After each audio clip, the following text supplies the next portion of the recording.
მესტია, ანაკლია და წყალტუბო მომავალ წელს ამ საკურორტო ქალაქებში ათეულობით მილიონი ლარის ინვესტიცია განხორციელდება. ინფორმაცია პირველად რუსული ინტერფაქსით ტურიზმის ეროვნული სააგენტოს ხელმძღვანელის განცხადებაზე დაყრდნობით ვრცელდება. TV3-თან კი უწყების წარმომადგენელი აცხადებს, რომ 2014 წლის მარტამდე მესტიაში 12 კილომეტრიანი ახალი სათხილამურო მარშრუტის აშენება და ახალი კურორტის თეთნულდის გახსნა იგეგმება. მისივე ინფორმაციით სერიოზული ინფრასტრუქტურული ცვლილებები იგეგმება ანაკლიასა და წყალტუბოშიც.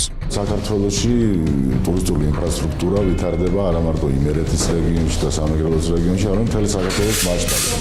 აქ ჩართულია არა მხოლოდ ჩვენი უწყება, არამედ ჩართულია ინფრასტრუქტურის სამინისტრო, ჩართულია ეკონომიკის სამინისტრო, სხვა უწყებები. აქ არის კომპლექსურად საუბარი განვითარებაზე. სიკო გეგიაძე საქართველოში ტურისტების შემოსვლის სტატისტიკაზეც საუბრობს. მისი განცხადებით, წინა წელთან შედარებით ვიზიტორთა რაოდენობა 37%-ით არის გაზრდილი. მისივე თქმით, ქვეყანაში შემოსული უცხოელების უმრავლესობა მეზობელი ქვეყნების მოქალაქეები არიან.